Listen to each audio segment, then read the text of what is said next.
London, in this part of North Kensington.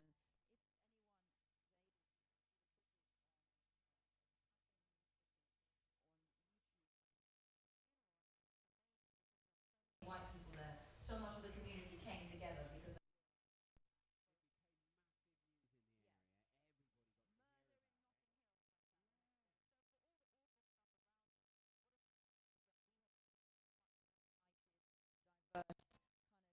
more chilled out.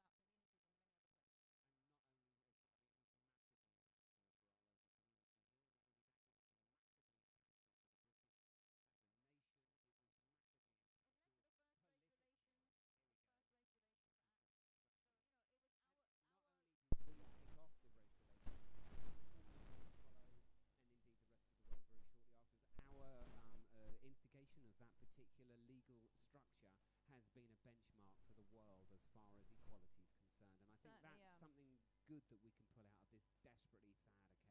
Yeah, I think even now, I think the race relations legislation in the UK, for all our problems, is still a lot better than in most parts of Europe. Yeah, I mean, they have got the human rights stuff, which obviously came before, but in terms of a day-to-day race relations legislation, the UK is still far more ahead of other places. Things that you can do and say you can't legally do and say here. Yeah, absolutely. So there you go. Absolutely. Well, there you go. Wonderful. Thank you for that, Tracy. So this show is going to be all about Kelso Cochrane. So we've got some very key people coming in. We've got the priest, Father Philip, who is the priest at St. Michael and the Old Angels on Ladbroke Grove, which is the church that this funeral service was held at in 1959 in June. And he will be coming in to talk about a service that's happening tomorrow and why it's important to do that. Tomorrow being Saturday. We'll fill you in with all the details led after. by the family. And then the main thing, which is for the general public, is at 3:30. We're going to have a plaque unveiled. Wow. We've also got Mark Olden, who wrote the book Murder in Notting Hill, who unmasked the killer, coming in. Amazing. We've got a call-in with a relative of Kelso, William, who lives in Antigua and does his own radio show. I guested on that briefly this afternoon, so he's going to tell us a little bit about that from the perspective there. Wow. And we've got a message from the solicitor who's involved in the case at the moment, and we've also got Toby coming in. Toby Lauren Benson? Yes. And who's been a part of the steering group and done all the artwork around Kelso, and he's going to talk about that. And also, at the end, we have our beloved Alexander de Great coming in to sing the Kelso Cochrane Calypso. Brilliant. So we've got a packed show. We've got a well-packed show, so we better get on with it. Have you got it's all music connected to the 1950s and to the times when Kelso would have probably walked these streets. So let's go with an old school one. Nice one.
absolutely. So you are holding a service, a private family service for kids. So tomorrow, and I just thought it would be nice to hear listen to have this sort of thing happen, and with the history of St. Michael's. Yeah, I mean it's important for us because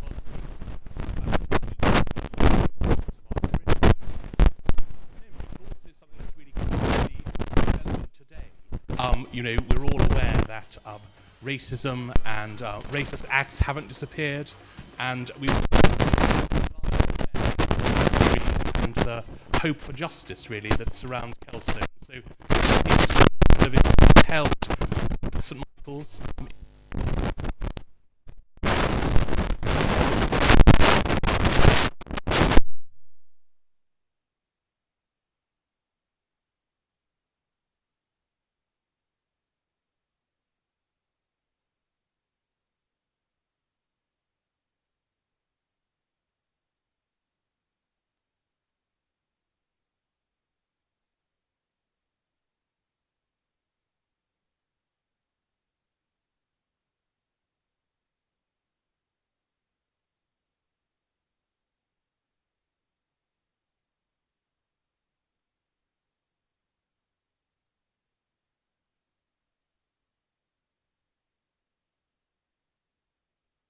A thumb and had gone to the hospital, and then on the way back from the hospital to be set upon by a group of white thugs who stabbed him and injured him, and then he was taken back to hospital where he died. I think it just made people think, gosh, what are we as a society?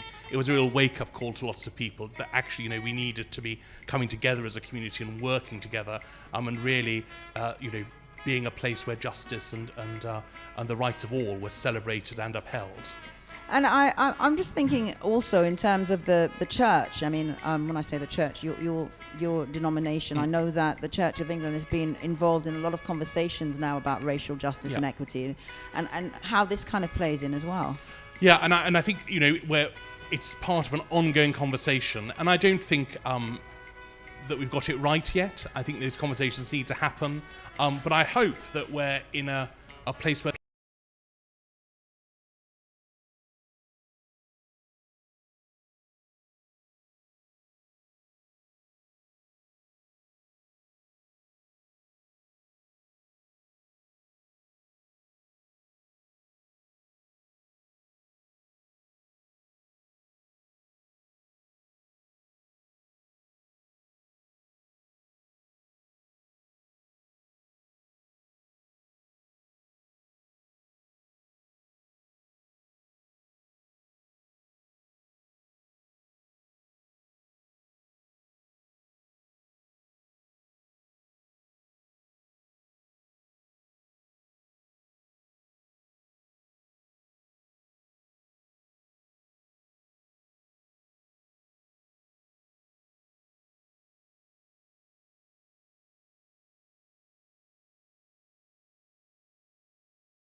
Yes, the one and only Mr. Jackie Wilson, and that was in the charts in 1959 in May. And of course, My Boy Lollipop, which we played at the beginning, was something that was in the charts in 1956. Who sang that rendition of My Boy Lollipop in Minnie your version? Small? That was Minnie Small, the original. Who only passed away not so long ago, wasn't it? It was about a year or so ago she passed. Yeah. Yeah, amazing. So tell us, Faye, you're a young person. Try Grace. Grace. Oh my God. Sorry. That old age, you see? Yeah. Grace. What's history for you? How important is knowing your history? Very important. It's so important, especially in Black history as well. It's so important to know your roots. And do you feel very kind of like rooted in this community? Do you feel like you want to know all about? I mean, because you do so much stuff for us where you're going out and talking to people. Of course, especially in Portobello, there's so many histories, and especially in the 1965 as well, especially about Carnival, just about the riot police as well. Riot police. Yeah. So have you learned a lot since you come to Portobello Radio? Oh, of course. Have we educated you? Yeah, hell yeah. Good. What about you, Gregsy? Have you always known about Kelso? Did you kind of know about it? No, you know what, not until I moved into this area, but it's integral to this area, and indeed it's a very interesting story. I'm kind of waiting for someone clever to make a decent movie about it, because I think that there's a huge amount of social change that happened at that time. It was really instrumental, like what we said at the beginning of the show. It's part of our history around here. It's part of the history of the United Kingdom, and as I said earlier, I was so impressed. All these things always really bring me down, make me very, very sad and depressed. So one has to glean the goodness out of it somewhere, and I felt that the best thing that had come out of it was the fact that we were trailblazers in changing race relations here in the UK, specifically in London, and that message managed to spread pretty quickly throughout the rest of Europe, certainly close Europe at any rate. Northern Europe, absolutely. Absolutely, yeah. The north of Europe. Absolutely. So I think, in a funny kind of way, it was a blessing for society, but in a very horrible way, it was dreadful for Kelso's family. Tell me, when Kelso went to hospital, he had just his wife at home.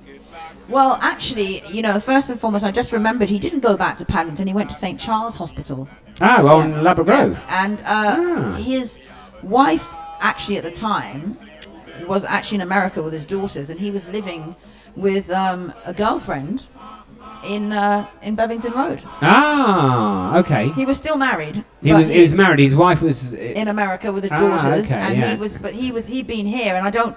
Obviously I don't know the family circumstances, but obviously he'd been deported or had to, left America, because basically when we were coming up here in the 1950s and 60s, obviously we're British citizens, we had a right to live in England, so it was easier to come and live in England. So you didn't need any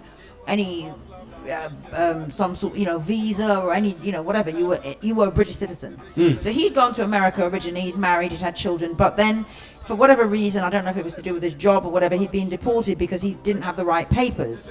That happened a lot. So he was then sent back to the Caribbean. Yeah, so then he decided, you know what, he wanted to go forward. Obviously, he still wanted to become a lawyer and stuff, so he decided to come up here, probably with the plan of going back to America, to his family. But he was obviously here for a while. Yeah. He was living with somebody, and she was the person who's in the newspaper article. I think she was a nurse at the time who spoke about what happened as well. Who was interviewed, so there's a lot of newspaper footage. So, he was a young man. He was 32. Well, tragic for the family. That's where I was thinking, particularly if they were in the UK. I suppose even worse if you're abroad. Well, no, he had family here, and they were. I mean, Millie's going to come in and talk about the impact on her and her family, because he had a brother here, he had other relatives, and obviously, it had a ripple effect also in Antigua, because people back home, as I'd say in the Caribbean, we were led to believe that England was a motherland. Of course. Well, that was the mantra,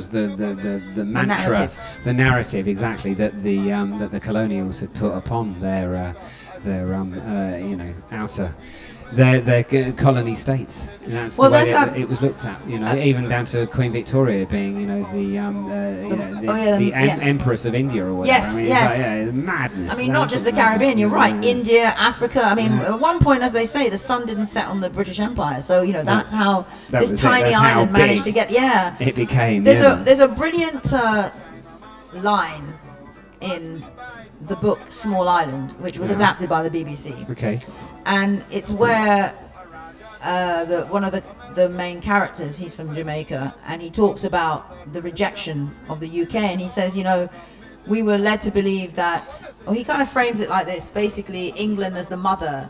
We thought there was this beautiful mother that was going to embrace us, and when we got here, it was this old toothless hag who rejected us, basically. So it kind of juxtapositions how people felt about what they were coming to and the reality of what they came to. And also, it was very much an impoverishment trap, I think, because people came here thinking, I mean, I have an uncle who passed away some years ago, and my you know, he's actually my mother's first cousin, and he like everybody else, it was always that narrative.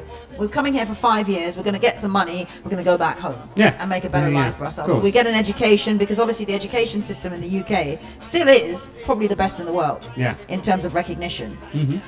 So if you had a degree from here, it would be more highly regarded. So we come here, study, go back home. But then people came here and they got trapped. Bad housing, poor conditions, and they ended up staying. And that's the story and the legacy of the Caribbean community. And so many of them never bought property. They never, you know, they just transient sort of situation because they were always intending to go back. So it's just one of those stories. But Kelso's story is very, very much that of the Caribbean community. Absolutely. Do you think that, certainly in Antigua, the story is as well known as what it might be around here? Well, apparently at the time, and it is in the newspapers, there were concerns that this murder could have repercussions in the Caribbean. Right. Because, you know, it was an openly racist murder, well, as far as Caribbean people were concerned, even though they tried to reframe it and sort of hide that fact, and that people back home would get really peed off, basically. Of course. Young man comes up here with great ambition and boof, you know? So, Yeah, wow. But we're going to have a caller from Antigua, and it'll be interesting to hear what his take is on it. Absolutely. That's a question lined up and ready to go. So I'm going to play another track. This is a Ray Charles track, and this was also in the charts in May 1959. And I mean, we love this one. You've really done your research. I have. Love it.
What's that? Oh, one time? All right.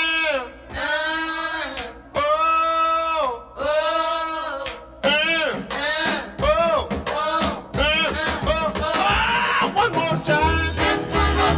Say it one more time right now. Say it one more time now. Say it one more time, yeah. Say it one more time. Say it one more time, yeah.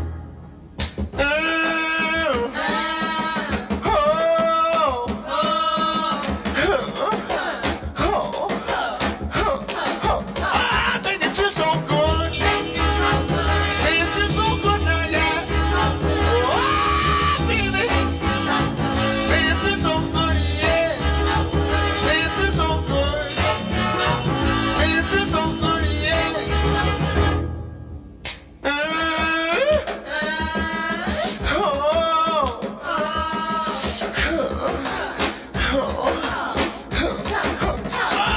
It's all right.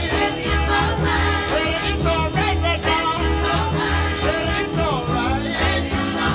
Say it's all right, yeah. Say it's all right.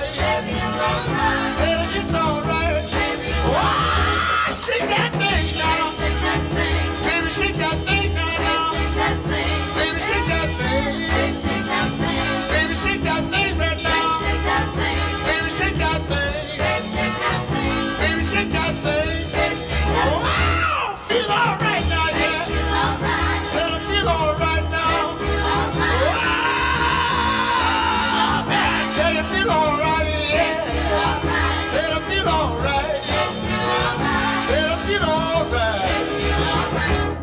Yes, I feel all right. Do you feel all yeah, right? man, after that, I really feel all right. Yeah, I do, Ray yeah. Charles had a way of doing it. So Oh, the energy behind that guy. The energy was just and it was a long astronomical. song. It was 1959 that this came out. Wow! And it was in How the charts old? in May. How old do you think he was at that stage of the game? Really young. Oh, yeah. He Yeah, must yeah, have must been. I mean, because Must have been. Kelso would be 100 if he was alive in 2026. That's in 2 years' time. Yeah, okay, so 98 this year, And yeah. obviously, and Ray Charles would have been, if Kelso was about 32 back then, Ray Charles would have been in his 20s. He must have Yeah. been younger than that, could he? Wow. So he must be, Wow, yeah. I don't know. I mean, it must have been very young. So who Brilliant. knows? Absolutely brilliant. And of course, the political geography of the United States was very different back then as It well.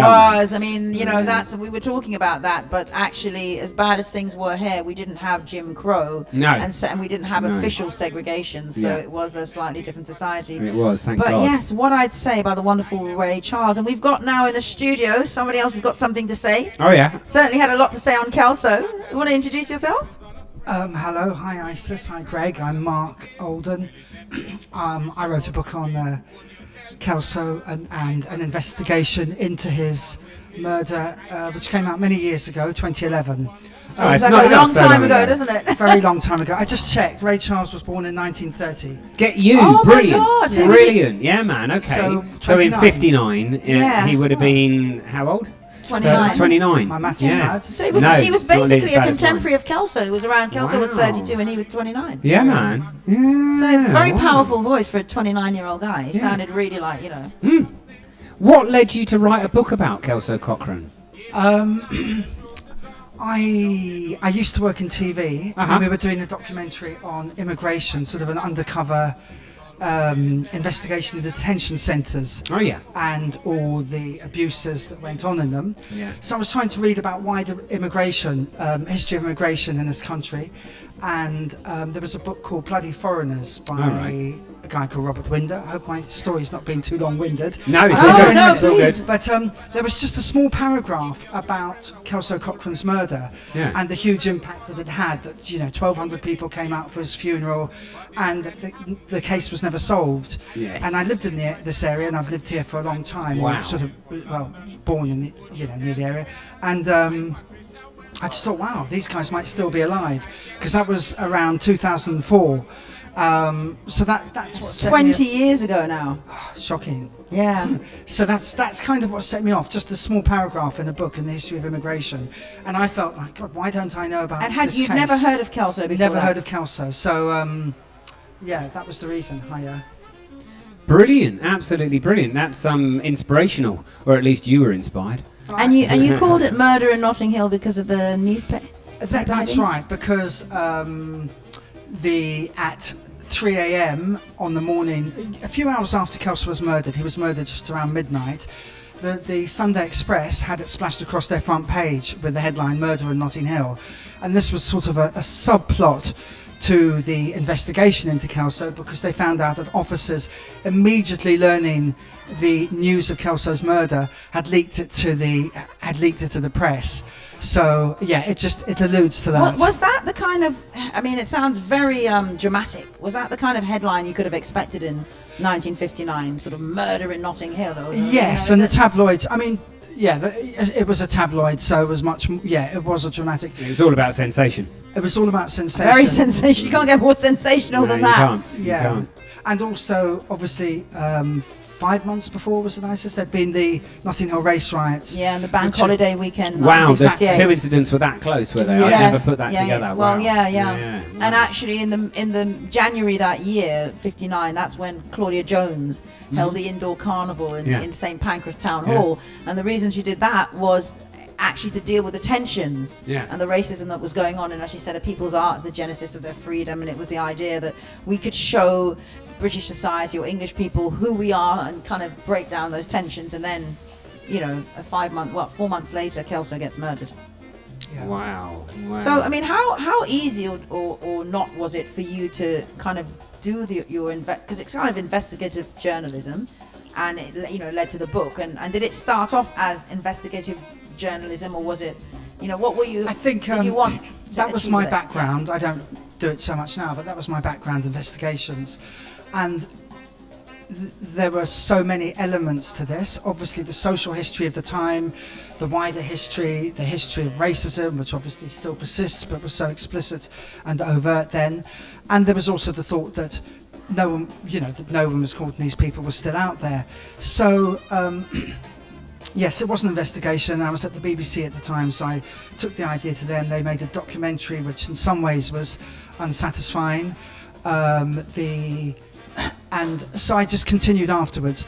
So in terms of how difficult it was, there were people who were alive, a lot of people then who were alive, who were questioned about the murder, and they were different people in their late 60s to what they obviously were when they were teenagers. I got a different reaction to what I might have. Obviously going in gently and just trying to talk to people. So the time was ripe.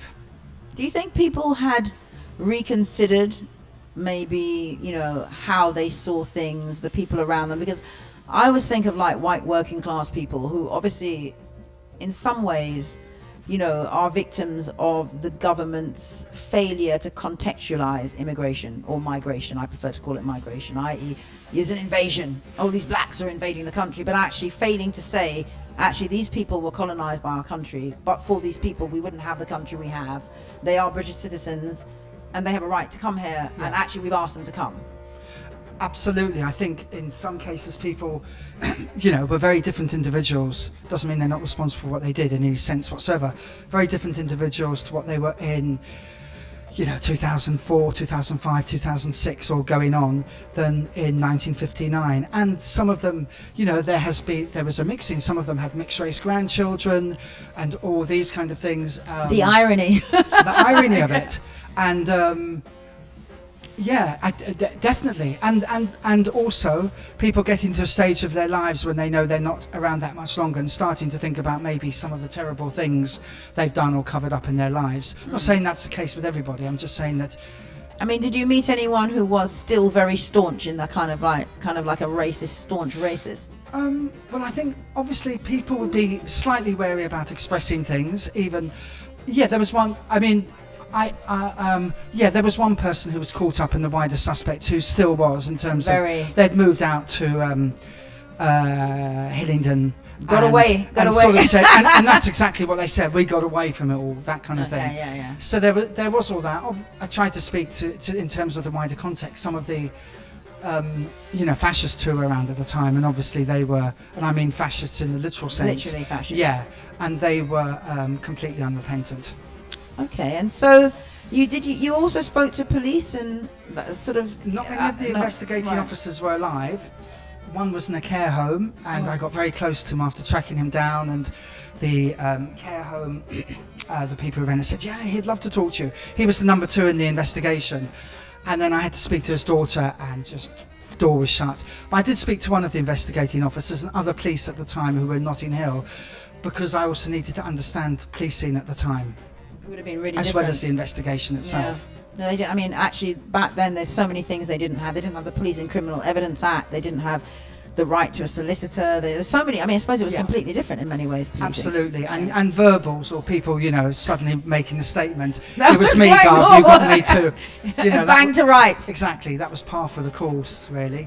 Okay, I want to just play a track and then come back and ask you how you then kind of managed to get enough information to conclude who was actually involved in the murder. So we'll play a track. This was also in the charts, and this is Bebopalula. Come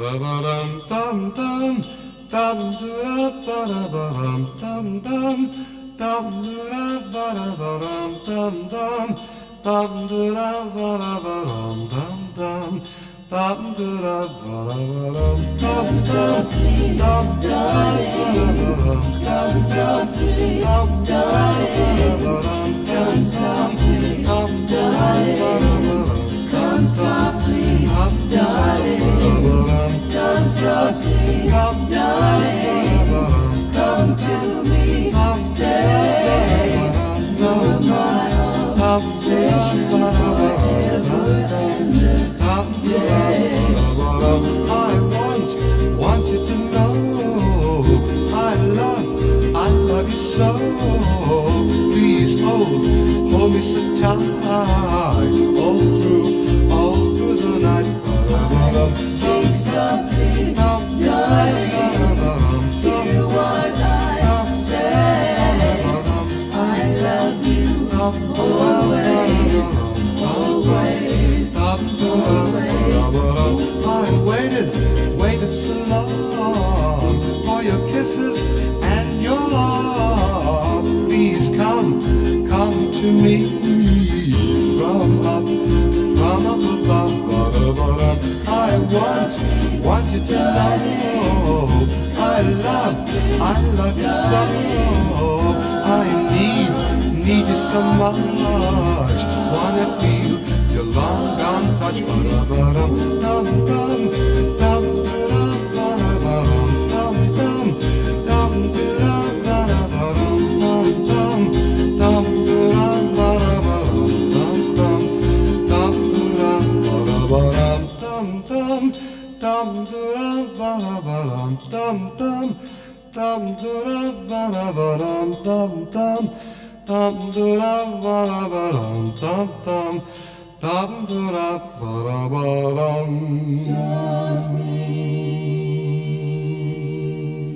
I'm sorry, that was Come Softly to Me by Frankie Vaughan and the... oops! What's going on? The cat, sorry. Start them again.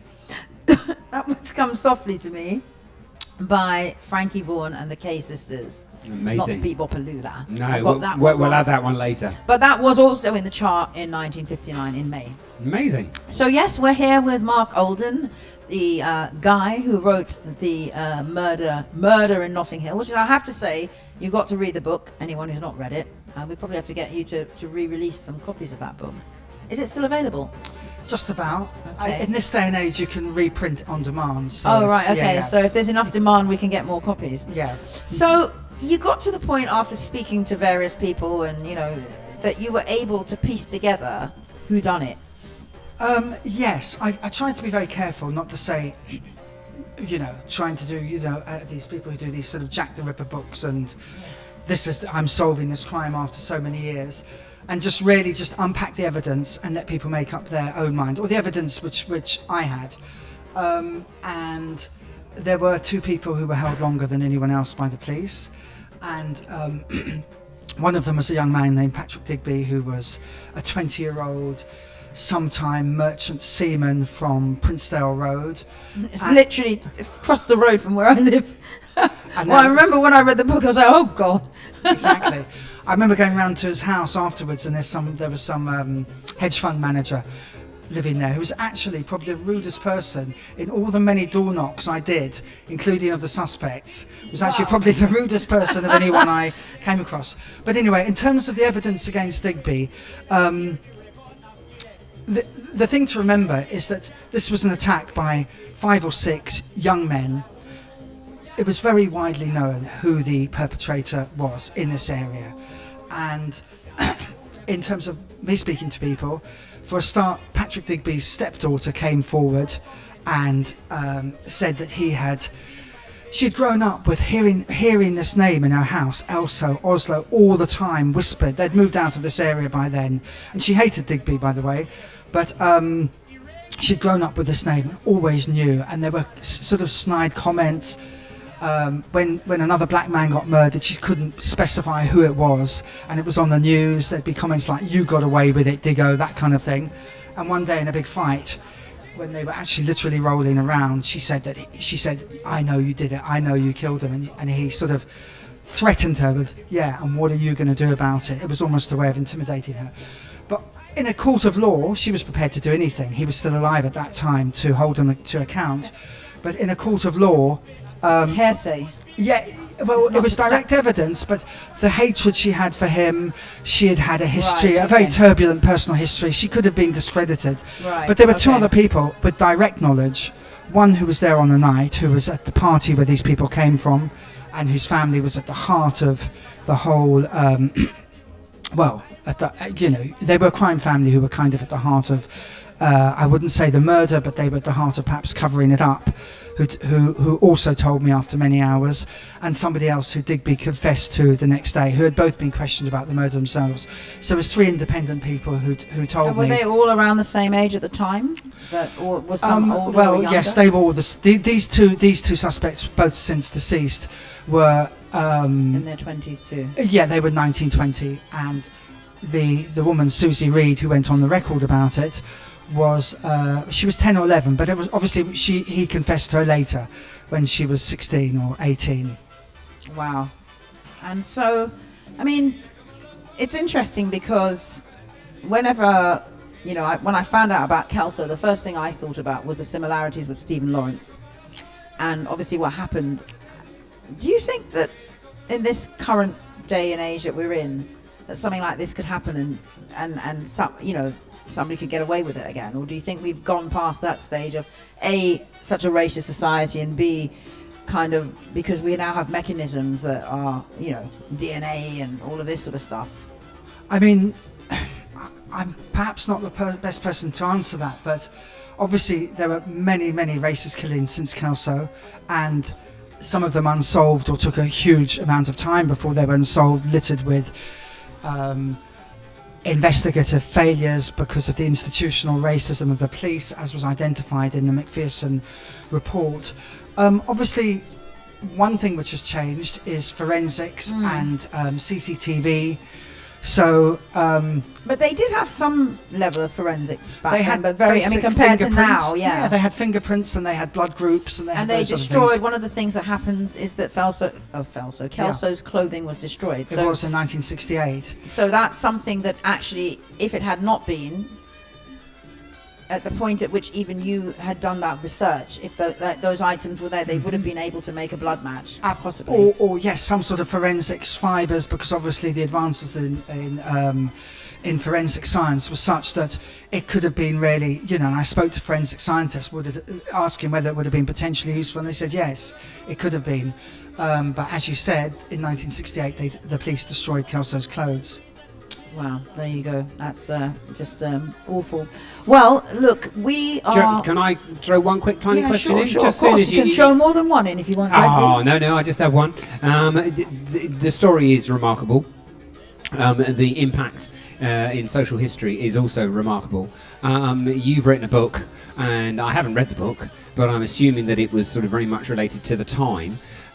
With the advent of all these mini-series on the digital platforms, do you feel that now is probably the right time that we might rekindle the story and integrate it with something else in the same way that I don't know, we had like a biop? Yeah. Is it a biopic or yeah, something? kind of. You know, the current trend, certainly amongst sort of production companies, is to make another story alongside the main story, if you know what I mean. What was the recent one by Guy Ritchie, This Town, Our Town, which was kind of supposed to be around the ska movement of, not the ska, well, I suppose it was the ska movement of the Midlands. Back in the early 80s. Do you think that there's any weight for, or indeed there's any, this would be a good one to take to the production companies and go, listen, we could draw a story about, I don't know, Kelso's neighbours, or do you know what I mean? That kind of thing, and we could make a mini drama out of it. I think so. I mean, I know that there is a Claudia Jones biopic in the pipeline. And in the wake of Black Lives Matter, you know, some production companies who always follow trends and sort of suddenly, you know, where you couldn't get stories like this away before, were all very into doing this. And a couple of people did contact me, and nothing came of it. But I know one of those production companies is doing something on a biopic of Claudia Jones. Well, there we go. There's a reveal on Portobello Radio. Yeah. I did not know that. Yeah, very good. It'll be interesting to see who Very they choose good. to play her. Yeah, I'll be interested to know who the production company is, but we won't go there right now. I can look back and remember it was a few years ago. I mean, obviously, I know they got the rights to a story, and they or how did they get the right? I don't. Well, anyway, they would. Oh yes, I'm trying to think. I'm trying to remember what they signed up. Can't remember. Well, Sorry, there's quite a few I've just books wasted your business about time. Claudia, not at all. so you know, I mean, and Steve McQueen did the Mangrove 9, and he Mangrove did, 9 was another one I which was is thinking of, obviously, yeah. you know, we've got a couple of plaques up there for something for Frank Critchlow, and you know, the old building is still there. So yeah, who knows? Maybe we will have a Kelso Cochrane biopic. Yeah, maybe that's what it's called, or a mini drama, or whatever you want to call it. I mean, the one that they did, I mean, it's an American one. They did a 6-part series, 2 series actually. 2 6-parters or 2 8-parters on the Wu-Tang Clan was quite good actually. I enjoyed that. Cool. They had all the cool. Wu-Tang music in it, so you know, there's an appetite for it. There is. There certainly is. There certainly is. Wow, Mark, it's lovely bumping into you again. Greg. Thank you so much for coming Yeah, back. thank you for Isis. all the work, and you know, it's amazing that we've got great local people doing all this sort of thing. Yeah, and keeping this history alive. And thank you both for all your work in being the glue which binds the community together and keeping alive. And are you going to do all these another book impetuous- at some point? If not about Kelso, about something else. I would like to, yeah. Okay. Yes, potentially about something else, but who knows what. While I'm still around, still alive, got to do it before we go. Well, we would love for you to come on and do some sort of exclusive or something when your next book comes out, wouldn't we, Greg? Yeah, of course, absolutely. If not, then same time again next year. Thank you very much. Bless you. Thank you so much. Thank you Mark. both. Cheers. Thank Lovely you. stuff. Brilliant. Absolutely brilliant. So, play another track. This was also in the charts in May 1959. Fee, fee, fi, fi, fo, fo, fum. I smell smoke in the auditorium. Charlie Brown, he's a clown. That Charlie Brown, he's gonna get gone. Just you wait and see. Why is everybody always picking on me? That's him on his knees. I know that's him. Yelling 7,11 down in the boys' gym. Charlie Brown, he's a clown. That Charlie Brown, he's gonna get caught. Just you wait and see. Why is everybody always picking on me? Who's always writing on the wall? Who's always goofing in the hall? Who's always throwing spitballs? Guess who? Who, me? Who walks in the classroom cool and slow? Who calls the English teacher daddy-o? Charlie Brown, he's a clown. That Charlie Brown, he's gonna get caught. Just you wait and see. Why is everybody always picking on me?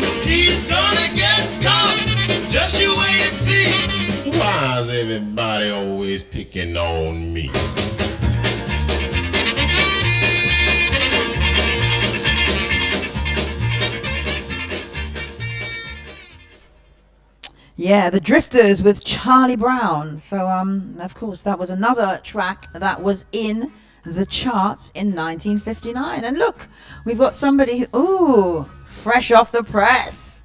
We've got Mr. Toby Laurent Belson running between here and your other exhibition. I'm sure you're going to tell us about the other one too. Brilliant, thank you, brother. Amazing, absolutely amazing. Look at that. That is an entire order of service. It That's is beautiful, absolutely and that's beautiful. for you. So we're going to be going hopefully very shortly to have a call from Antigua, but we would love to get Toby to grab the mic and start telling us about his involvement. Yeah, man. It's like all these local people, everybody's involved in Kelso Cochrane. Yeah, isn't it? But Brilliant. oops, we've got another local coming in. Yeah. But Toby's been involved right from from the early days in the project. And yeah, Toby, introduce yourself as though nobody, people don't know who you are. I hope some people don't know who I am. God, it's a bit much.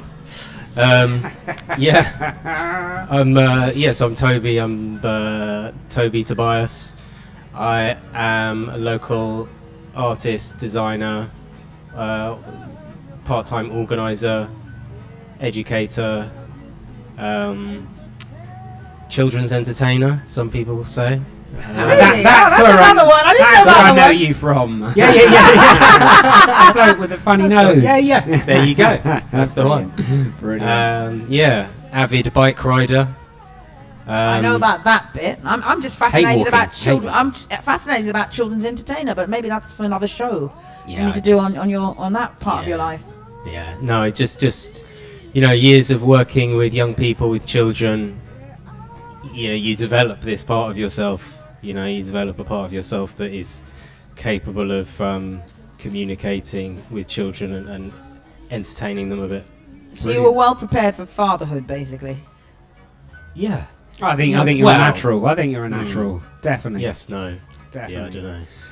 There's different aspects. I think when it comes, that's the thing. Parenting is a whole nother. It's like an iceberg.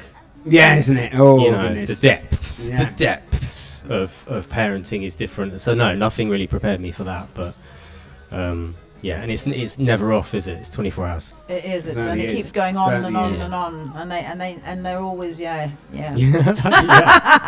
forever and Exactly. ever. Yes. Shout out to Alex who's come in the Welcome. studio, Mr. D Great. Welcome. So yeah, so Great. Toby, we are obviously it's the 65th anniversary today Yes. of the day that Kelso passed, and Yes, today, yeah. you've been Yeah, involved in well. quite a number of different, and we did the stuff with the archive in 2019. You made an actual plaque with Yes. children artwork with Kelso's face on it. Yeah. And as an artist, you obviously are inspired a lot by what goes on here. I know you've got maybe you'll mention before you leave the exhibition down at the college. Yes. You've done that work on Trellick. What really drew you to sort of Kelso and what was going on with him?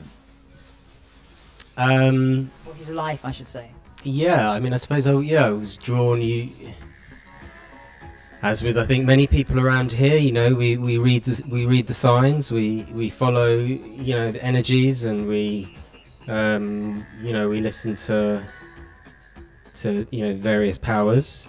Some of us obviously are faith driven around that. Some of us are more driven by other aspects of spirituality, etc. And I guess from that aspect, I took on a space. I've had a studio now on Southam Street, also known aka Southam Street.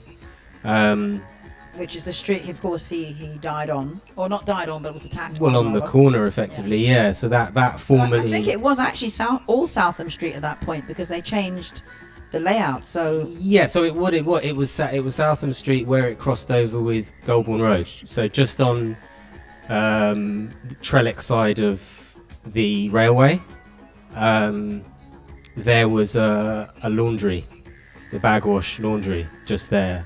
And that's, as far as I'm aware, that's basically where he was attacked. And so that's the corner that's meters or feet away from where I happened to, find myself in a studio with no intention. I wasn't aiming to be on Southam Street, in the early 2000s. It happened. It just worked out like that. And then I discovered this history. And yeah, as an artist, I think a basic facet of, I think, all artists, I mean, you know, I'd be happy to hear otherwise, but I think all artists at the center of their existence is inspiration and their environment and motivation.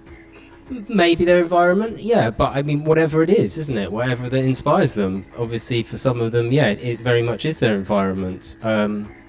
For some of them, yeah, it's family, it's spirituality, it's stories, it's faces, it's music, you know, all sorts of things. And so finding myself on Southern Street in the early 2000s and then discovering this, you know, that this had happened and everything that's behind that, you know, it's not simply someone was killed, killers were found, killers were brought to justice. You know, it wasn't like that.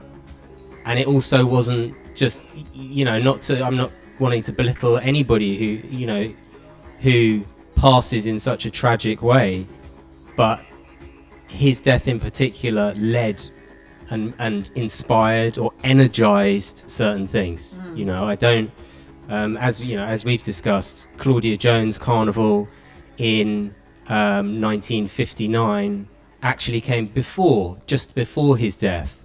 But there is absolutely no doubt in my mind that his death was like a tsunami of energy that came up behind that experience and meant that there was no way that Claudia was not going to do another one and drive that culture and drive that home. So, and others as well. I'm sure there are many unnamed people who would have been inspired or propelled into doing something because of what happened with Kelso in their local areas or wherever they were.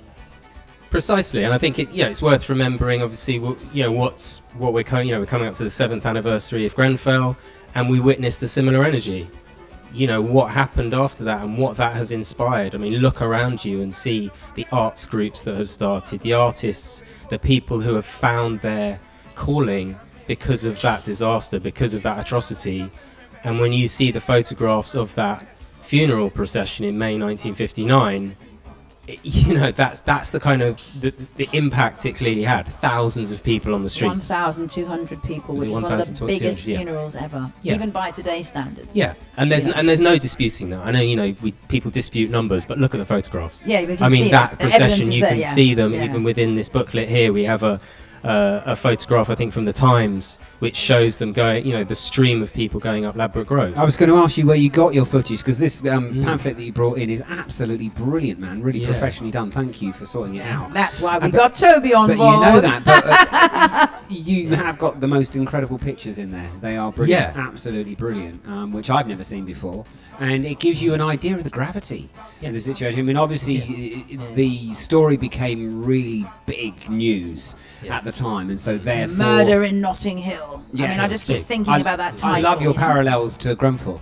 In the fact that, you know, possibly if the news wasn't so massive, then would we have had such a massive amount of attendance to our first silent walk, for example? Or do you know what I mean? I don't know. Exactly, I don't know. The media has a lot to do with that, and seeing those pictures of the Cochrane funeral is really brings it home how massive this was certainly within London and probably within the UK.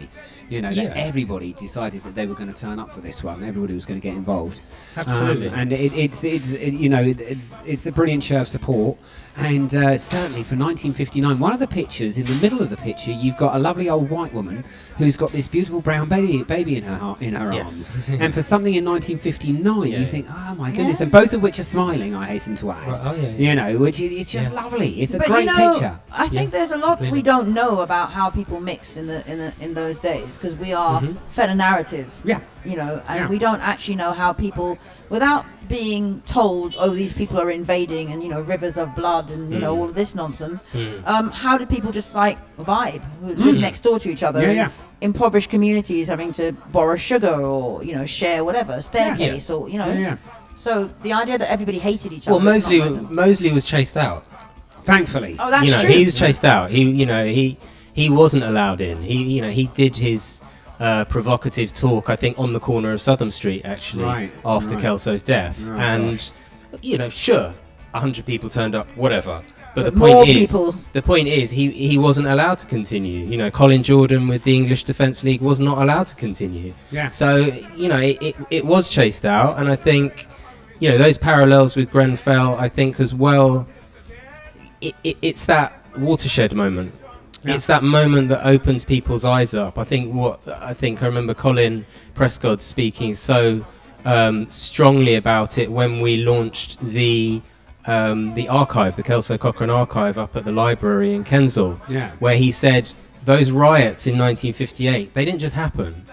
They happened on the back. They were an uprising against months and years of abuse and attacks. Yeah. People had been attacked, you know, riding around, you know, basically in cars, Yeah. looking for black men and Yeah. black people to beat up. That's what that was on the back of. So it's that, you know, that drip Yeah. of violence, whether it's from, you know, from people around us or whether it's state violence or whatever. And then you have that spark.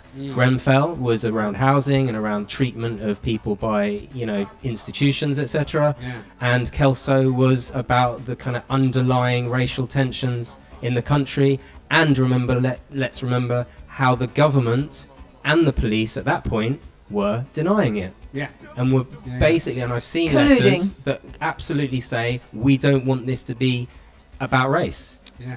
So And- and it just opened that up. So But look, I want to play a track, and then I'm going to get William on to join you. He's coming in line from Antigua, and we'll just talk a little bit more, because I know you're busy, and also before you leave, I want you to just quickly shout out and tell us about the exhibition at the college. So this is another one that was in the charts in May 1959. Oh, 1959, not May.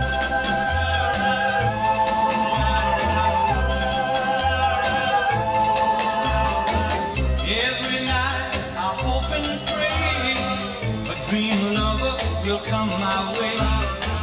A girl to hold in my arms and know the magic of her charms. 'Cause I want a girl to call my own. I want a dream lover so I don't have to dream alone.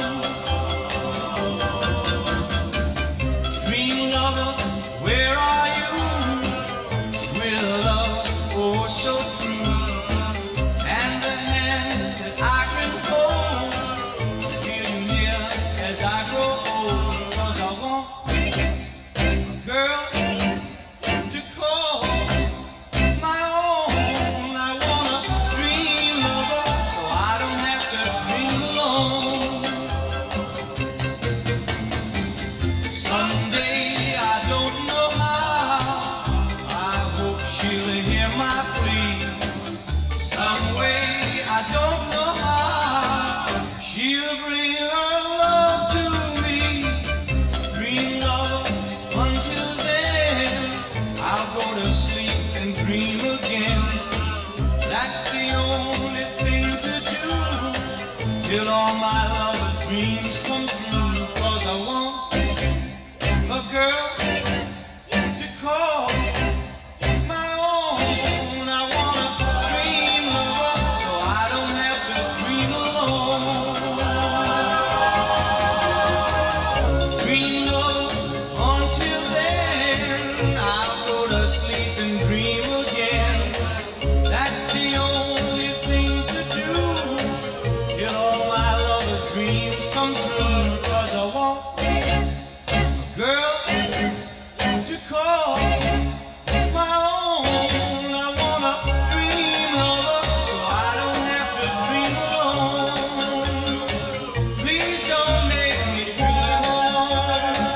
I beg you, don't make me dream alone. No, I don't wanna dream alone. Yes, so that, of course, was in the charts in 1959, Dream Lover by Bobby Darin. And so now we have quite a few people in the studio, and I'm going to now call into Antigua Oh yeah, to nice. have I like your style. Kelso's nephew, Mr.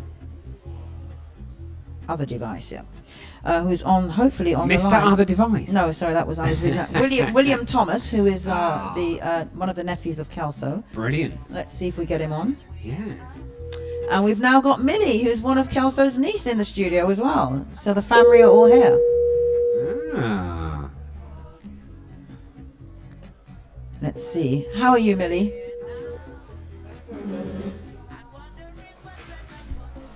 I'm good, thank you. Good, good. Good to see you. Hello, William. Are you there? Hello, good afternoon. You're live on Portobello Radio. Do you want to introduce yourself? And then we'll tell you who's in the studio with us. I'm already live? Yes, you are. You're going out live. Hi, cuz. Do you recognize that voice? Do you recognize that voice? Hi, cuz. How are you? Yes, I'm right actually in my office doing a little bit of task here, which some people may say multitask, but however, we have an important matter to deal with, and this is today's event and memorial, and as the nephew for Kelso Cochrane. I don't know which one of the nephew I am.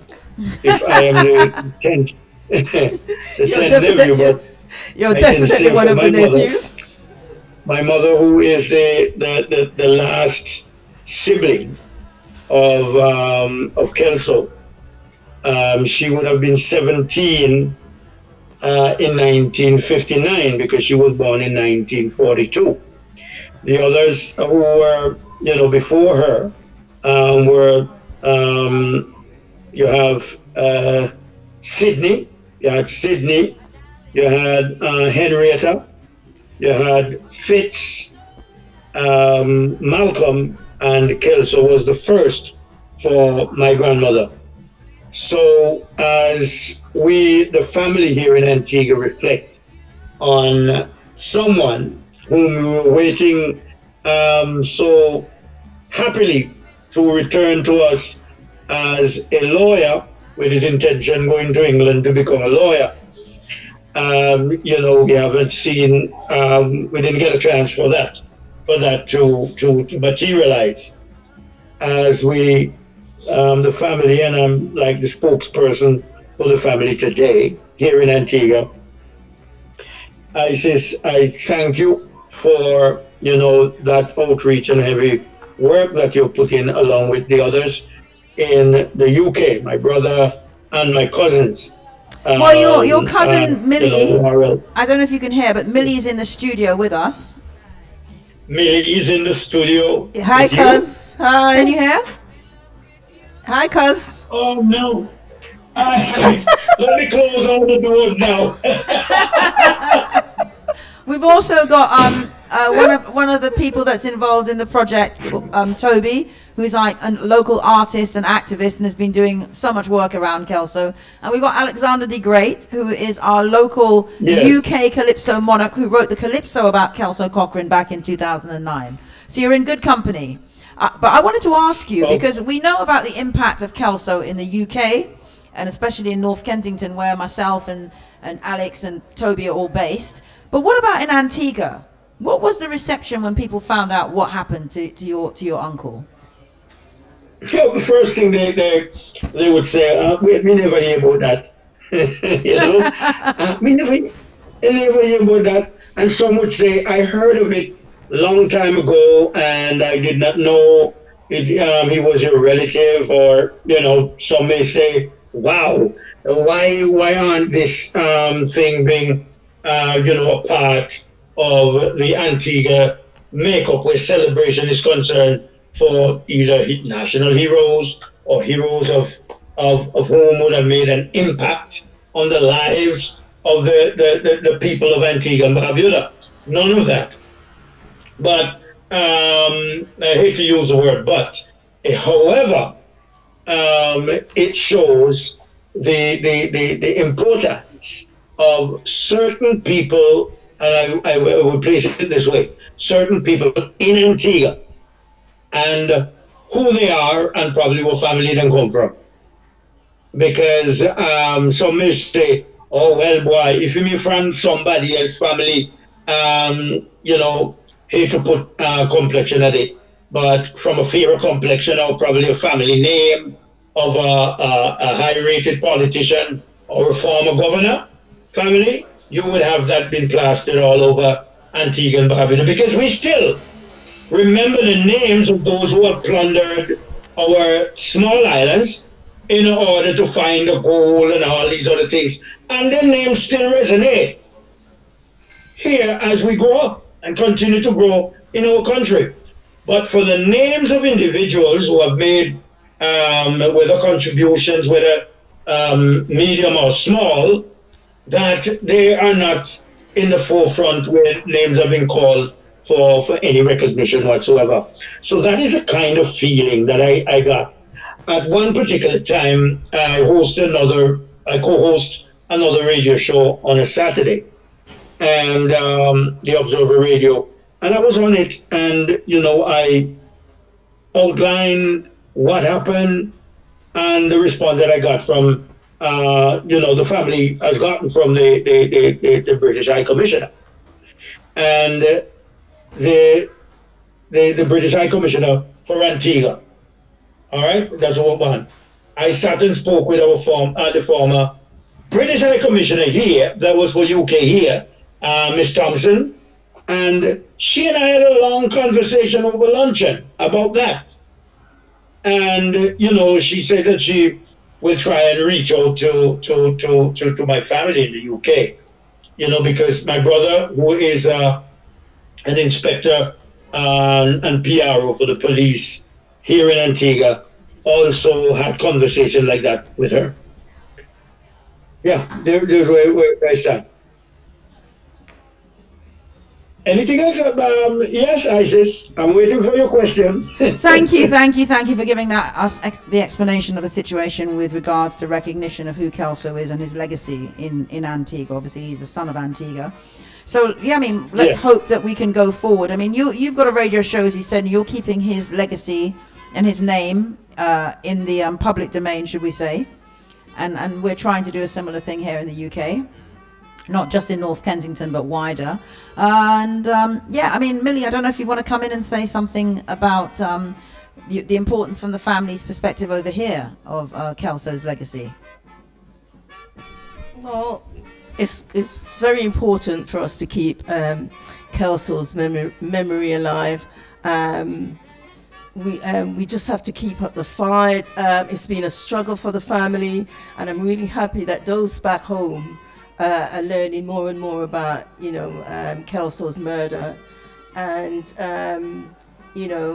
all those who have been supporting us over the years, we greatly appreciate their support. And we just have to continue the fight. And, we're going to have this plaque unveiled tomorrow for Kelso to mark the anniversary of his passing, and also, at the address that he lived on at the time. And, do you think we should have a plaque for Kelso in Antigua, William? Repeat that again? Would you like to see a plaque for Kelso in Antigua? We're going to unveil the second plaque to Kelso tomorrow in North Kensington. I'm just wondering. Of course, that has always been my dream. And I spoke to Millie about that, to do something. There is a tree in the yard, particularly where his house was. That was a house that he was, an area where his house was. He was building his house, and there is a particular tree or that area in the yard, where he grew up.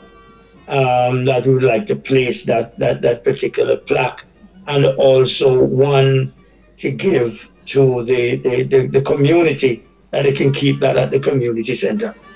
Wonderful. Well, look, thank you so much for taking the time out of your day. I know you just finished your radio show in Antigua. What's the name of your show? Remind us.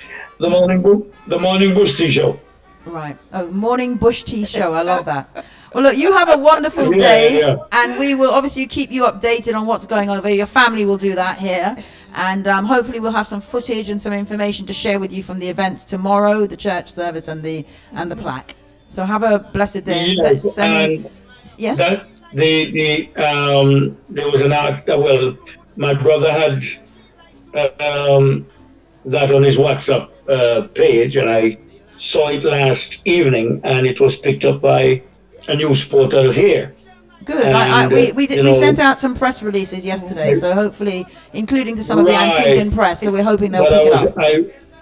Oh boy, I was saying that I was out of it because I run a news department by the name of Real News, and I was waiting on that particular thing so that I could have written a news item out of it, because I shared it with my my news department, as I manage Progressive FM here in Antigua.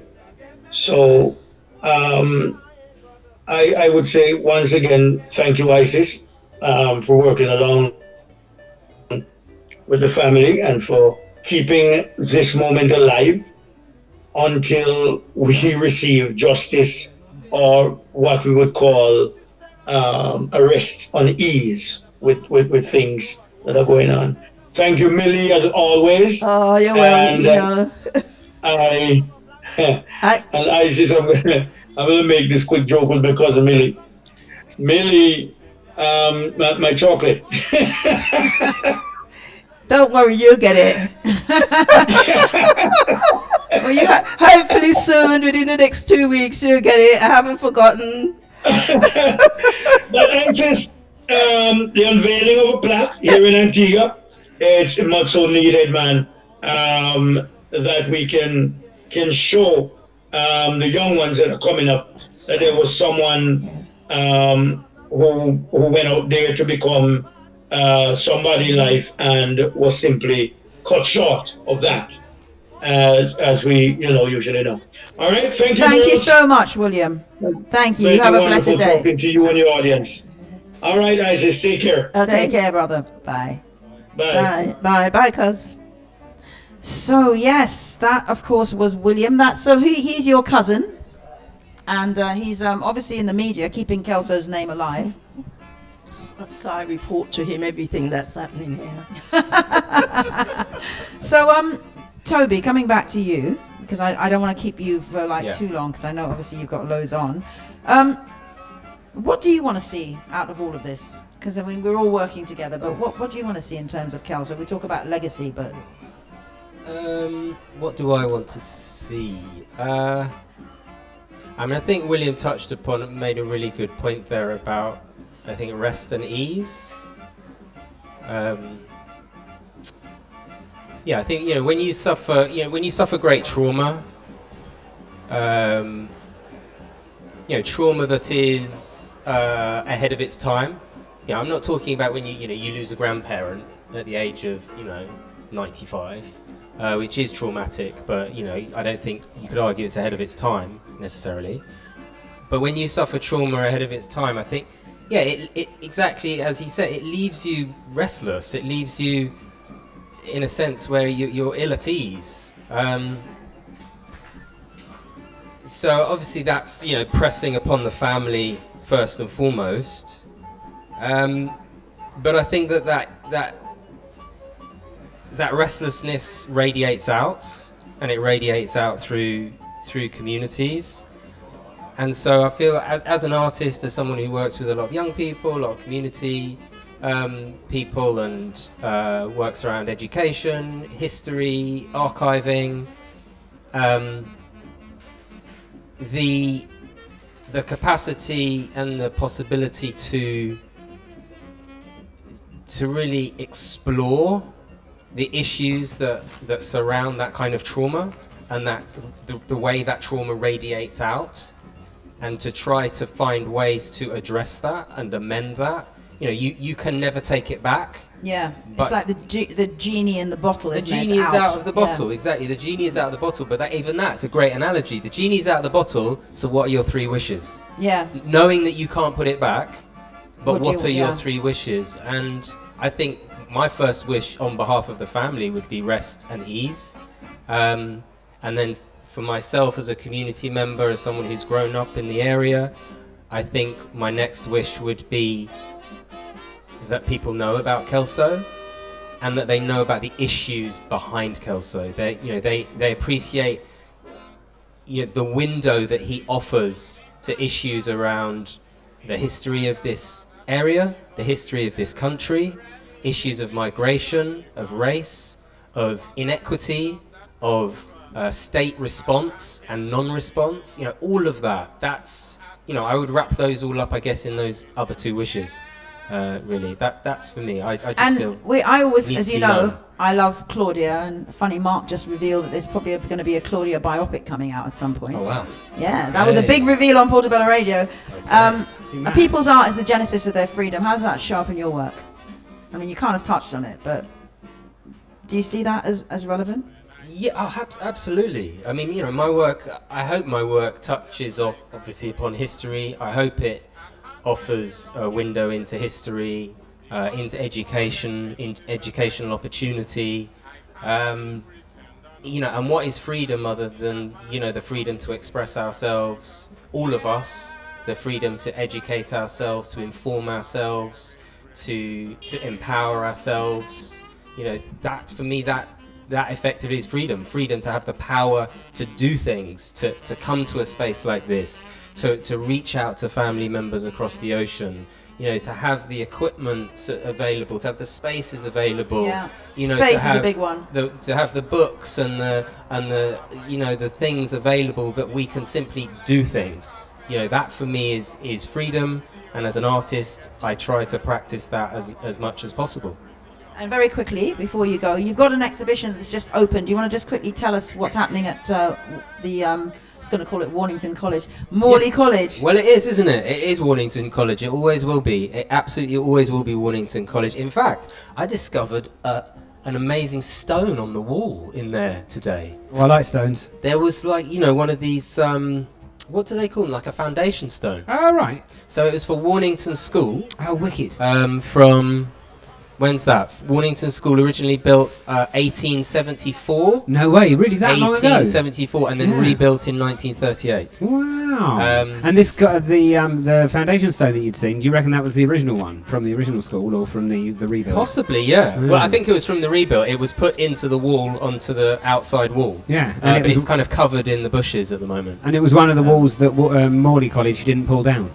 Yes, exactly. Yeah, amazing. Oh, brilliant. I love that kind of stuff. So we have an exhibition there at the moment. I mean, speaking of freedom and artistic freedom, we've worked hard to partner with Morley and develop a community gallery, art space there, a space where artists can come together, do group shows, hopefully potentially solo shows, along with the students doing all of their end of term shows, etc. And we currently have an open exhibition, over 30 local artists showing over 50 artworks, fine artworks, paintings, sculptures, prints, some beautiful etc. stuff in there. We've got such a talented community. Open to everyone? Yes, open to everyone. We're open over the next 4 weekends. Oh, brilliant. Friday and Saturday, up until the 8th of June. Brilliant. And we're there 11 till 5 p.m. And you on literally Fridays just and Saturdays. tip up Warnington Road and you go in and just take a look around. Yeah, absolutely. Just find your way, walk through to the garden, Yeah. and it's a beautiful space. We're blessed with a gallery space that opens out onto a garden space. Wonderful opening hours. Lovely. You sort of from 9 until 6. 11 till 5. 11 a.m. to 5. Yeah. Brilliant. Nice, nice relaxed artists hours. Yeah, you know that very Not too artist. early. Yeah, because artists don't like to get up early, do they? They certainly don't. That's brilliant. That sounds fantastic. There's always stuff going on in your life, Toby. Always. There's always. You are. Well, thank you as well for coming in, because I know you're busy curating that and obviously all the work you've done on this project. Well, I'm painting cats. You're painting cats? I'm heading back now to paint some I think I cats. better let the RSPCA know about this. Yeah. Well, look, you have a good one. I'll see you tomorrow. Thanks Brilliant. as ever. Look Should we forward play to it. another one of those 1959 Most definitely. tracks? And Here you we leave go. those cats alone.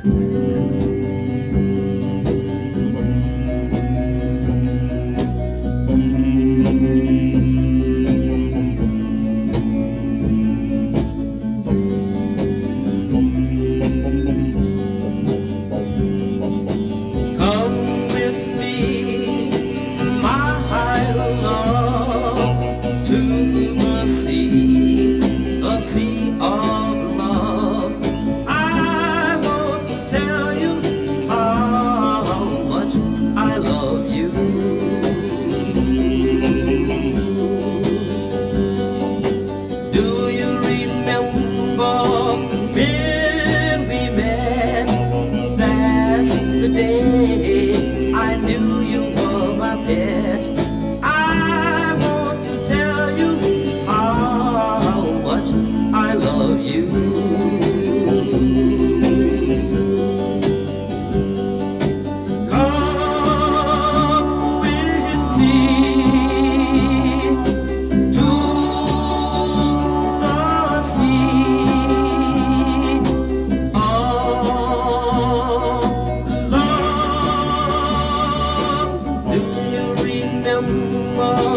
when we met. That's the day I knew you were my pet.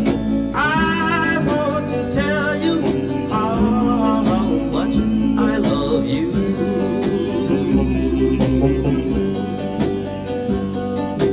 Come with me to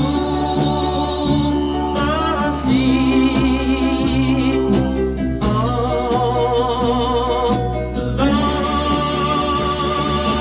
Do you remember when we met? That's the day I knew you were my pet. I want to tell you how much I love you.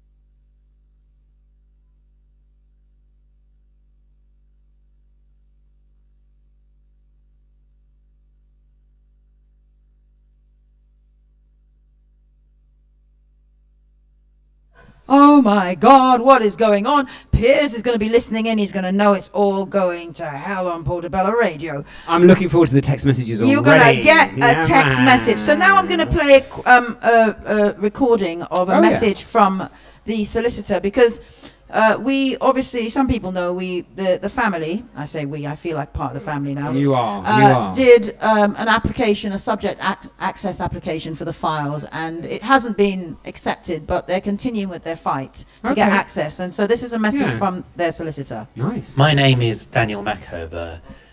I'm a solicitor at Hickman and Rose Solicitors, and I've been working with the family of Kelso Cochrane for a couple of years now, in a concerted effort to obtain from the National Archives the Metropolitan Police murder investigation file into Kelso's murder on the 17th of May of 1959. And we continue in the effort to ensure that the family has access to those files as soon as possible. We provided the National Archives with a very significant amount of evidence addressing concerns that have been set out when previously others have applied for access to those files. And so the family is confident, and I'm confident, that sooner rather than later, even if it needs to go through all the appeal mechanisms and over to the Information Tribunal or to the court system, eventually this family will get access to those files.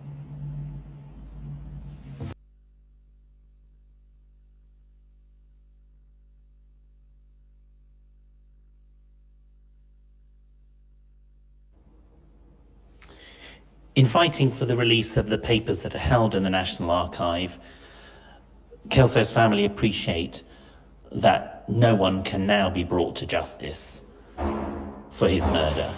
But there is a form of justice that they seek, a form of accountability, a form of learning, potentially, at the very least, from being able to see those papers, try to establish what went wrong, try to understand why no one was ever charged or prosecuted for his murder, and really have that chance to see those papers that's been denied to them for so long, and to stop the current position whereby they wouldn't get access to them for decades. That is the form of justice that the family can, and I'm sure now, will achieve sooner rather than later. Okay, so that, of course, is Daniel Mackover, Hickman Rose, a brilliant, brilliant lawyer, I have to say, and he's been working with the family. So, Millie, you wanted to just say a few words on behalf of the family before we then move on to our very special guest, who is the man, the Calypsonian monarch of the UK. Brilliant, brilliant. Kelso case unfortunately remains unsolved. The lack of justice add another layer of pain to his story. However, his murder also served as a catalyst for change. It sparked important conversation about race relations in Britain, particularly within the North Kensington community. This ultimately led to a deeper examination of the impact of racism, which tragically culminated in Kelso's death. It is worth noting that North Kensington has a reputation for more positive race relation compared to other areas. The large multiracial turnout of Kelso's funeral is a testament to that spirit of unity. Footage is available on YouTube. Kelso's story also became a rally crying for activists like Claudia Jones and Amy Ashwood Garvey, who were already fighting against racism, and the rhetoric of extremists like Enoch Powell and Oswald Mosley, as well as many in the government of the day. His case provides renewed urgency to their fight for racial justice and equity. We remember Kelso not only as a beloved family member, but as a symbol of ongoing struggle for justice in Britain. To further commemorate this anniversary, we will be unveiling a plaque in his honor tomorrow, the 18th of May at 3:30 p.m.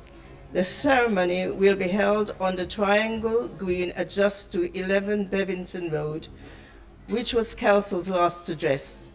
The original building was demolished to the Swinbrook estate, so the plaque will be erected in the small Triangle Green adjacent to what would have been number 11 on the 17th of May.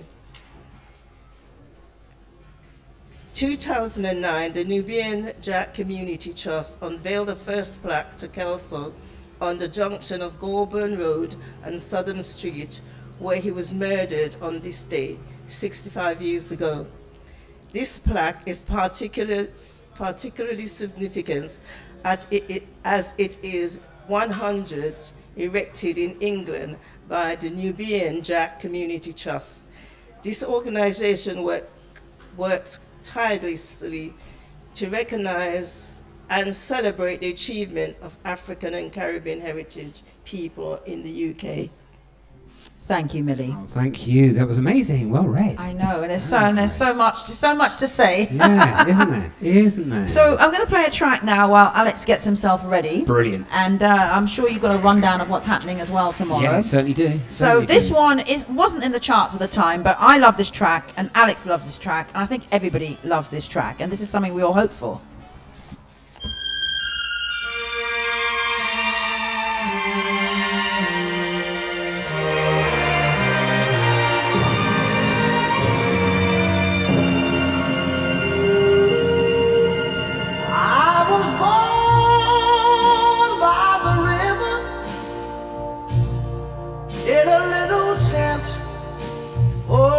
Just like the river I've been running ever since. It's been a long time coming, but I know a change gonna come. Oh, yes it will. It's been too hard living, but I'm afraid to die, 'cause I don't know what's up there beyond the sky. It's been a long time coming, but I know a change gonna come. Oh, yes it will. I go to the movie and I go downtown. Somebody keep telling me don't hang around. It's been a long time coming, but I know a change gonna come. Oh, yes it will. Then I go to my brother and I say, brother, help me please.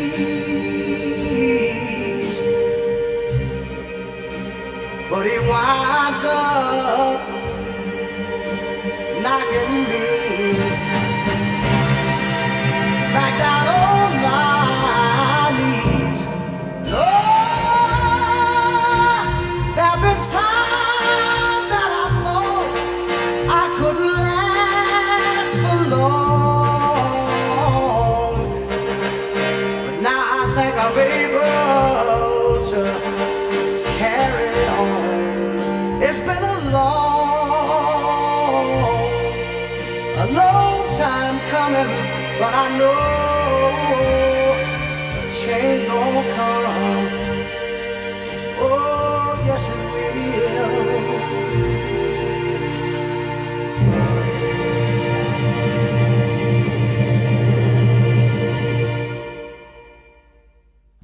Yes, that's the one and only Mr. Sam Cooke with A Change Is Gonna Come. What a tune. What a brilliant, brilliant tune. Listen So Millie's going to make her way off now. Thank cool. you for coming in, Millie. And we'll no doubt see you tomorrow. No problems. You're welcome. I'm happy to be here. Brilliant. Yeah, thank brilliant. you. Thank you. It's Thank been you. good fun, really good fun, amazing input. So while Alex finishes tuning up, have you got some announcements to make, Gregsy? I mean, I don't know always do. You I know think, that. Yeah, You we've know got that. because I think we've got about 10 minutes left. haven't we? Yeah, We've been well, keeping yeah. We've been keeping an eye on the time. I haven't we? have Okay. actually. We've got 20 minutes left on the Oh, show. we started Probably- that late? Yeah, we did. We certainly did. I wasn't going to say, but yeah, absolutely. Ooh, this is all going on on air now. Yeah, Everyone knows. It's all very, very good indeed. Well, the guys last weekend were down at the Irish Cultural Centre recording up our next or our monthly edition of Live from the Irish Cultural Centre, otherwise known as Bright Side of the Road. And they did some terrific pieces down there all about Irish culture. Many, many thanks to Shay and Roz and everybody down at the Irish Cultural Centre for entertaining us and keeping us full of culture. Irish culture, that is. Why am I talking about this? It's because on Sunday at midday we will be rerunning that fantastic show that ran for the first time on Thursday this week, just gone. So Sunday midday, catch up with the Irish Cultural Centre Bright Side of the Road. It is spectacular. It's such a goodie. This show, of course, is repeated again at midday on Saturday and at 10 a.m. on Sunday morning, and then podcasts by Monday morning. So if you've missed any of this, you've only just tuned in, then you know you can always catch it again a couple more times on Portobello Radio, and then if you miss all of that, then you've got it on podcast format, so it's all happy days. We have a great lineup of DJs, of course, this weekend, starting at 2 p.m. both Saturday and Sunday with the most incredible Janice V. Man, she has got very, very special guest Femi Fem from the Young Disciples with her on Saturday and Sunday at 2 p.m. It's going to be really, really cool. It's such a great show. Chanta DJ, all the way over from Cali in Colombia, has just turned up in London and is doing the rounds. In fact, she was down at Brighton, I think, earlier on this week, getting ready for the festival this weekend. Chanta DJ at 3 p.m. playing some fantastic tunes, some most incredible cumbia and Latin sounds for you. Following that up is Mono in the afternoon, 4 o'clock in the afternoon, both Saturday and Sunday, Mono Loco mixtape jazz. But it's kind of Chicano jazz. It's jazz with a Latin twist. It's brilliant, absolutely brilliant. Tune in because you're going to love it, absolutely love it. We're going to rewind an old Darren Bennett Reggae's Got Soul show because he's just spectacular. And of course, we're getting ready again for the all-nighter season. Soon we got Margate coming up, and we've got Canvas Hands as well. We've got a lot of things going on within the all-nighter season with the mods and their fantastic soul weekenders. Following that one, of course, we've got Miss Walcott's Detention. I'm not too sure whether Sarah's going to send us in a new one or whether she's bringing in an oldie. Who knows? Who knows? But it's always rocking good fun. Following that, of course, Nice House on Portobello kicks off with DJ Sam Richardson. Richardson. He is brilliant, absolutely spectacular. He'll be playing a few of his own cuts as well as loads of other movers and shakers from around this time, and indeed one or two classics from back in the day. Isis is looking at me like, "Go on, hurry the hell up." What time? I mean, you carry on, do what you're doing. I'm just pleased that we're kind of getting it in and not rushing it at the last minute of the show, so which we is get why this I'm in, doing you know. At 20 mile an hour, not And that way 60. we can have a little bit of a chat with Alex after he sings. Yeah, absolutely. So, Nice House on Portobello starts off with Sam T. Richardson, followed by PJ the DJ, who is indeed playing the Night of Notting Hill on Friday night. So if you're listening to us now, live and direct, then catch up with us in the flesh down there at the Night of Notting Hill. Used to be the KPH on the corner of Ladbroke Grove and Lancaster Road. So yeah, man, he will be hitting the decks at 8 o'clock tomorrow evening. It's a great show. He's dug up some very early 90s house, and it's just spectacular. Reminded me of a lot of great times hanging out with that man and recording that show. And then, of course, rounding things off as far as the house music is concerned, Tal Cohen is going to be hitting the decks at 9 in the evening, both Saturday and Sunday, with a spectacular back-to-back mashup of house music, the latest house music cuts out there at the moment. Following that, we might have 2 hours of Mecca and Natural High. We had Natural High on this very station only about a year ago, maybe a little bit less, hanging out with Loretta Hayward and all the rest of them. Well, he's got together with Mecca, and he's put a few sets together, a set from Mecca and a set from Natural High. That is going to be the deepest, darkest reggae, and both of those gentlemen are from Jamaica. So it's going to be brilliant, absolutely brilliant. It's going to be a proper roots rocking moment. So there you go, that's the lineup of our DJs for Saturday. That, Greg Z, you didn't even have to rush it. I didn't, exactly. I didn't break the speed limit on that one, so I was all right. Yeah, because I've heard you do it at like the speeds that I can't even comprehend. No, absolutely. There you go. And just a big shout out to the Knights of Notting Hill, because they came in last week. They did, didn't they? Their young manager and the equally young chef. Yeah, the chef. Trained in India. And so I was inspired to take my brother and his wife. Oh, you went? Yes, and my 2 daughters. Wow. We all went for a meal. Then it was very good. The food there is brilliant. And they really, my brother enjoyed the butter chicken, as was recommended. Yeah, and my daughters had the paneer. I just had a proper vegan thing, but you know. Okay. And yeah, everybody said the food was great. So big shout out to them. Man, massive shout out to them. And Local place for local people. Absolutely, with the best DJs in the world playing there as well. The old KPH, mate. The old KPH. Yeah. So we've got an oldie who remembers the old KPH. Indeed, and yeah. Who are you? Me? Alexander D. Small. You heard of him? Short fella, about 5'7", from Trinidad. Born on the same road as me. Yeah, born on the same road. My God, we found that out years later. And you are going to play something for us. What is it called? It's called Since Kelso Cochran Died. And here we go.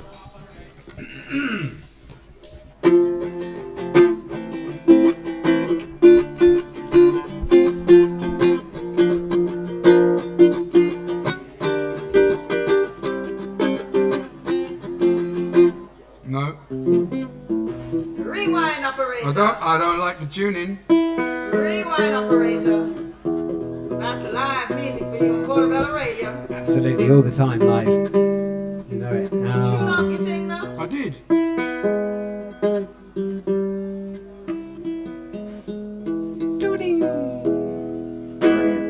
That sounds better. Yeah, man. We like that. Much better. Worth the wait. I'm telling you. Anyway, it proves it's live, doesn't it?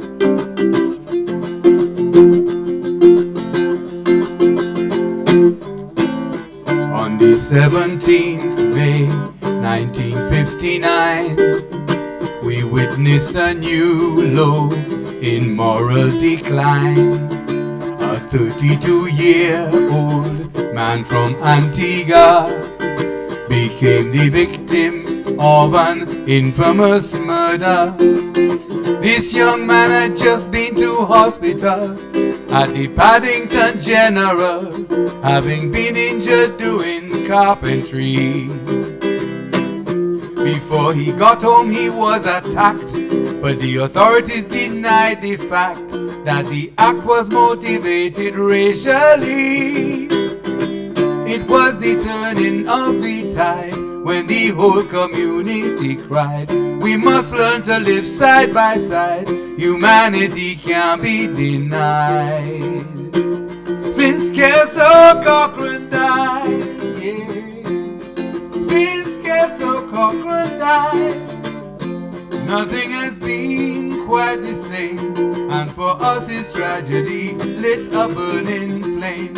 Since Kelso Cochrane died, we have only followed our aim to bear no more insults or shame. We've been here for many a century, part of the fabric of this great country.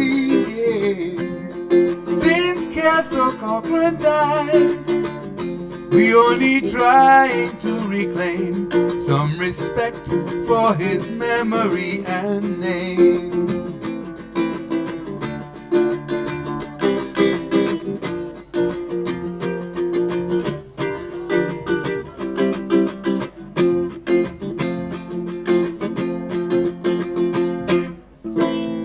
The 58 race riots had caused such a fuss. The Notting Hill area was notorious, so this tragic story became national news, which some politicians saw fit to abuse.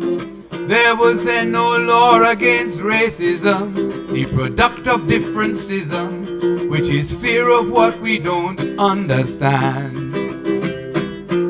So a right-wing national party, forerunners of the BNP, declared we were unwelcome in this land. It was the turning of the tide when the whole community cried, we must learn to live side by side. Humanity can't be denied. Since Kelso Cochrane died, yeah. Since Kelso Cochrane died, nothing has been quite the same, and for us is tragedy lit a burning flame. Since Kelso Cochrane died, we have only followed our aim to bear no more insults or shame. We've been here for many a century, part of the fabric of this great country, yeah. Since Kelso Cochrane died, we only trying to reclaim some respect for his memory and name. Ooh.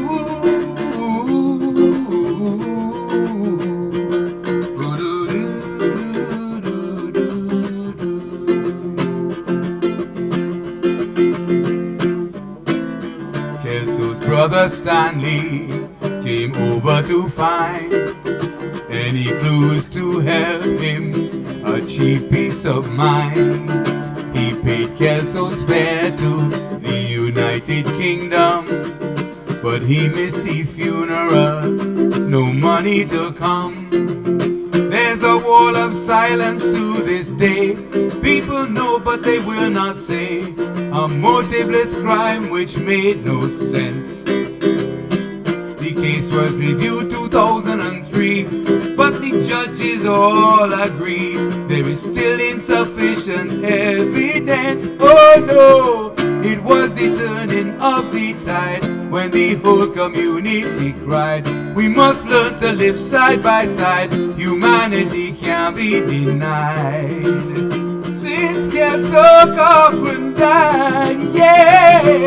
Since Kelso Cochrane died, nothing has been quite the same, and for us his tragedy lit a burning flame. Since Kelso Cochrane died, we only trying to reclaim some respect for his memory and name. Woo, woo, woo, woo, woo, woo, woo, woo,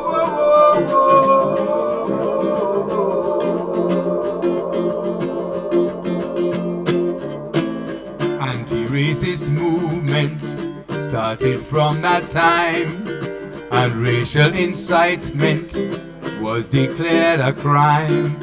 The first Race Relations Act followed a big campaign against discrimination, humanity's bane.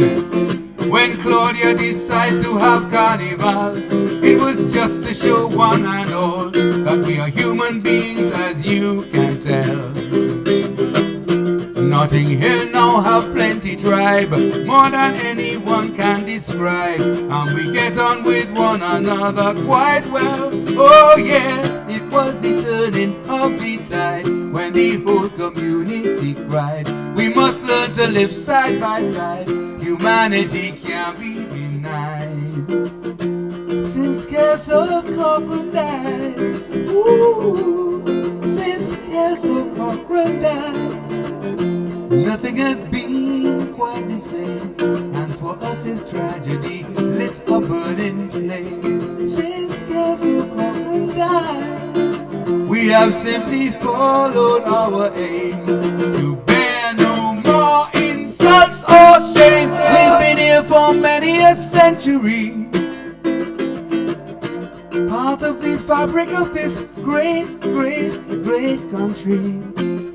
Since Kelso Cochran died, we only trying to reclaim some respect for his memory and name.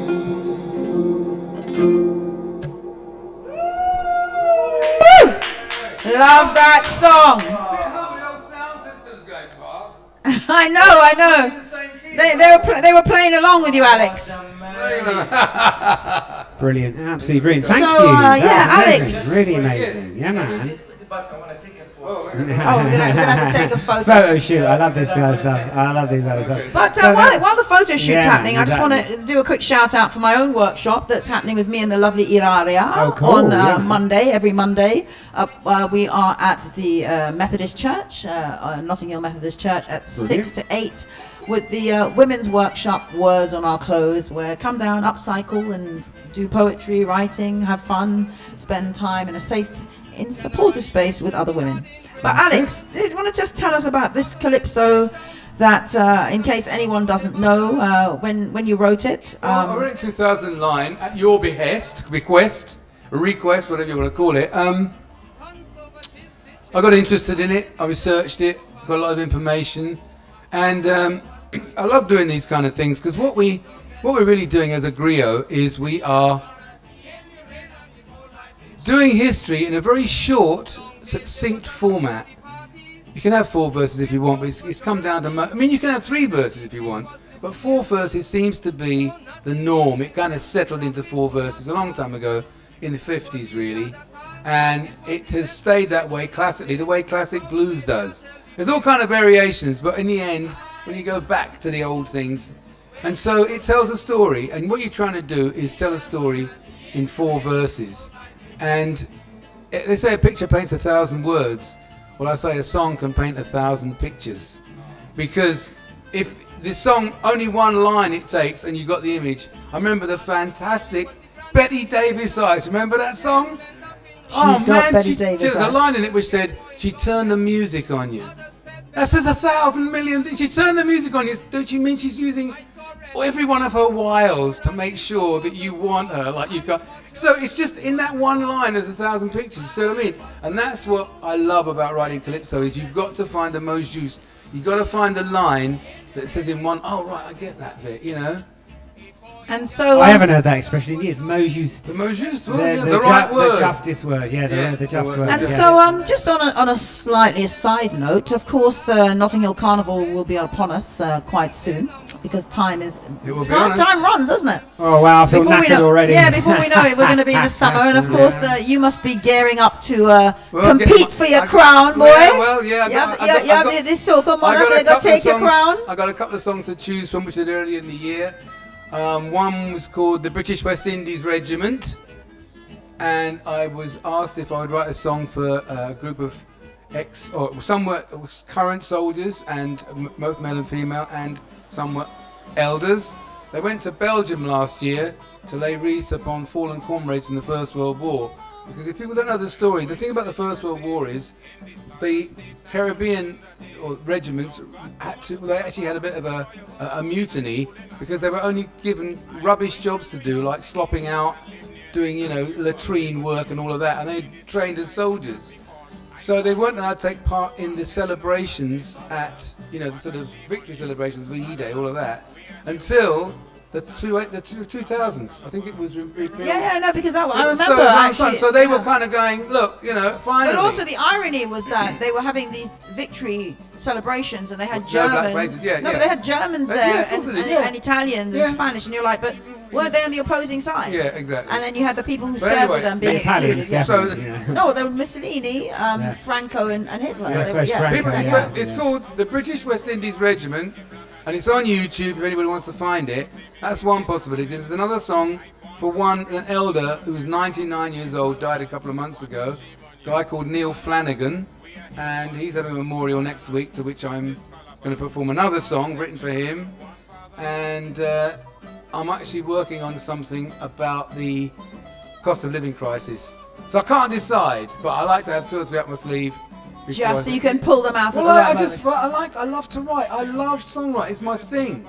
And any spare moments I get, I was in the kitchen today fixing the cat's food, and this thought. Cats keep coming up. Tony's painting cats. You're feeding thought cats. hit me, and I'd taken a break. I was watching something on TV which I was quite enjoying. I was something to do with. I was an old classic film, I think, The Great Escape. I was watching it kind of desultorily, and I thought, oh, and I had something to eat, and the break came, so I went in to wash up and feed the cats, and I thought to myself, I love advert breaks. You know why? Because I don't have to watch them. I just go in the kitchen and You just fix turn myself off. a cup of tea or feed the cats. And then when I go back, the film's restarted.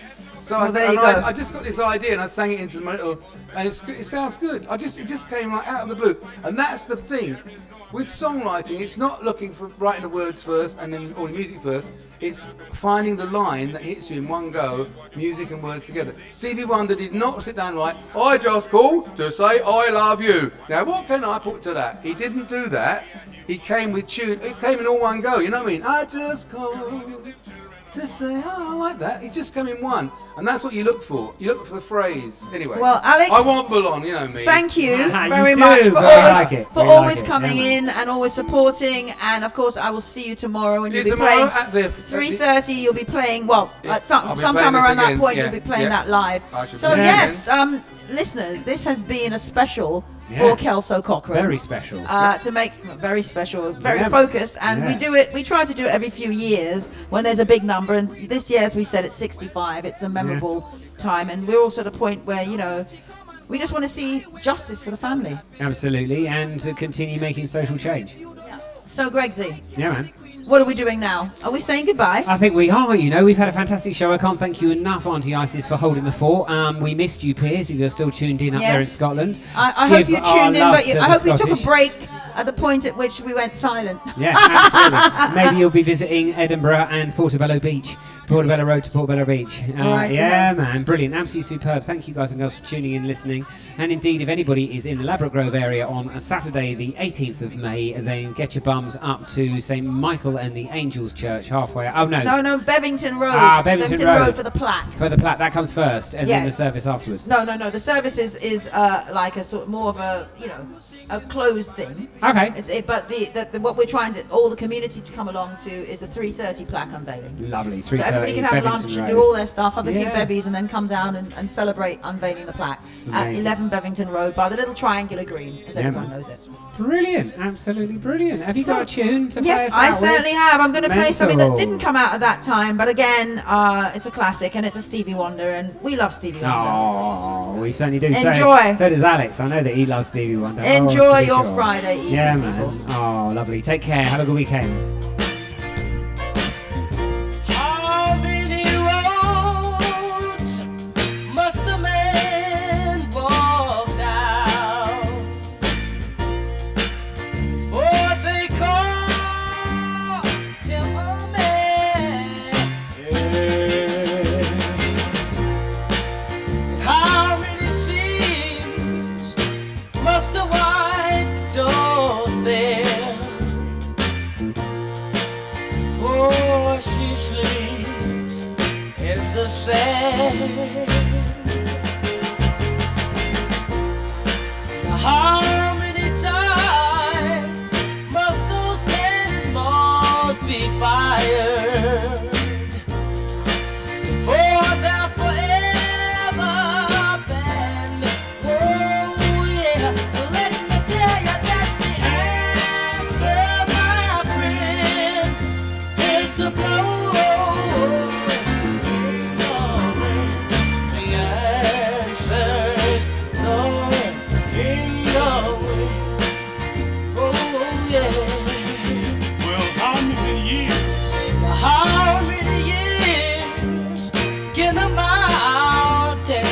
exit. Before it's washed to the sea. I wanna know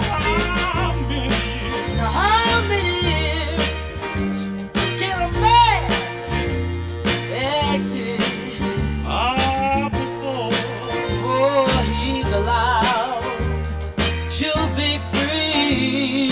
Too many years have gone by already now, Steve. Now how many times can a man turn his head? He turn his head and pretend. And he pretends that he just doesn't see.